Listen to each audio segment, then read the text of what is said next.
क्या आपने कभी सोचा है कि आपके विचार ही वो माध्यम है जिस माध्यम से आप जीवन में जो पाना चाहे वो पा सकते हैं। वो विचार ही है जो उस वस्तु का रूप ले सकती है जो आप जीवन में पाना चाहते हैं, जब उस विचार के साथ जुड़ते हैं एक निश्चित लक्ष्य और आपकी लगन।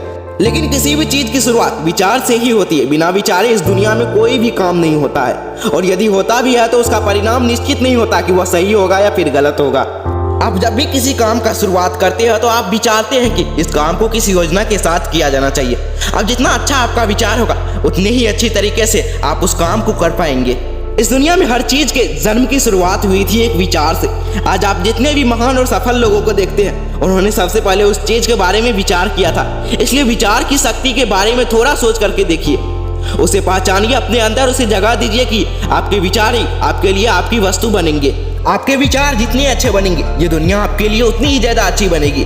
कई लोगों का जीवन इसलिए बुरा रहता है क्योंकि उनके विचार में स्पष्टता नहीं होती, उनके विचार स्वच्छ नहीं होते, उनके विचारों में ईर्ष्या, जलन, भय, क्रोध इस प्रकार की चीजें होती है। वो दूसरों के लिए रखने के लिए कोशिश करते हैं लेकिन वो खुद को ही खत्म कर लेते हैं। जब तक हम अपने विचारों को मजबूत नहीं बनाएंगे हम खुद को मजबूत नहीं कर सकते। एक बार एक छोटी सी लड़की अपने अंकल से पैसे मांगने के लिए गई। उसके अंकल गेहूं की कटाई का काम कर रहे थे। लड़की ने कहा कि अंकल, मेरी माँ ने आपसे 500 रुपये लाने के लिए कहे हैं। अंकल ने कहा कि अभी मैं काम कर रहा हूँ इसलिए अभी तुम यहाँ से चले जाओ। लड़की ने कहा ठीक है, लेकिन वो गई नहीं। अंकल अपने काम में लग गए। जब अंकल ने थोड़ी देर बाद पीछे मुड़कर देखा तो वो लड़की अभी भी वहीं खड़ी थी। अंकल ने उस लड़की को फिर से कहा, तुम यहाँ क्यों खड़ी हो, तुम चली जाओ। लड़की ने फिर हाँ कहा, लेकिन वो गई नहीं, वो वहीं पर खड़ी रही। अंकल फिर से अपने काम में लग गए, लेकिन फिर थोड़ी देर बाद देखा तो वो लड़की फिर से वहीं पर खड़ी हुई थी। अब अंकल को बहुत ज्यादा गुस्सा आ गया। अंकल अपने पास पड़े एक डंडे को लेकर उस लड़की के पास आए और जोर से चिल्लाते हुए कहा कि तुमने सुना नहीं कि तुम यहाँ से चली जाओ।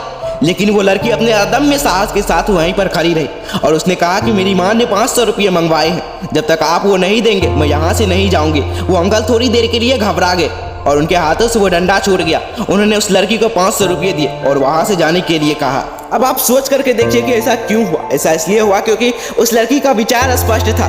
जो भी चीज वो लेने के लिए गई थी उसके लिए उसका विचार स्पष्ट था कि जब तक उसे वो नहीं मिलेगा वो वहां से कभी नहीं जाएगी, और ऐसा ही उसने किया। अब आप सोच करके देखिए कि क्या आपके विचारों में इतनी अस्पष्टता है कि आप जानते हैं कि आपको क्या करना चाहिए, या फिर बार बार आपका मन इधर उधर भटकता रहता है। आपके मन के भटकाव का एक बहुत बड़ा कारण आपके विचारों में अस्पष्टता का ना होना, क्योंकि आपके विचार ही स्पष्ट नहीं है कि आप अपने आप से चाहते क्या है, तो फिर आपको वो चीज मिलेगी कैसे। लेकिन आप एक बिना स्पष्ट विचारों के एक खुले मैदान में सिर्फ दौड़ते चले जा रहे हैं कि कहीं कुछ आपको मिल जाए, लेकिन आपको कुछ भी नहीं मिलता है। क्यों? क्योंकि आपके विचार ही स्पष्ट नहीं है। आप अपने विचारों को स्पष्ट कीजिए कि आप अपने आप से चाहते क्या है। क्लियर कीजिए अपने आप को, बताइए कि आपको सिर्फ यही चाहिए और आपका पूरा ध्यान फिर वहीं पर होना चाहिए, ठीक उसी लड़की की तरह जिसे पता था कि उसे क्या चाहिए। अपने विचारों को स्पष्ट करने के लिए अपने ज्ञान को बढ़ाइए। आपका ज्ञान जितना संकुचित होगा आपके विचार उतने ही उलटे होंगे, उतने ही स्पष्ट होंगे, और उसी के कारण आप दूर दूर तक सोच पाएंगे, आप सफलता प्राप्त कर पाएंगे, आप समझ पाएंगे। अपने विचारों को मजबूत बनाइए और अपनी जिंदगी को बदल डालिए। तो आज के लिए बस इतना ही, तो फिर मिलते हैं अगले नेक्स्ट वीडियो के साथ। तब तक के लिए जय हिंद, जय भारत।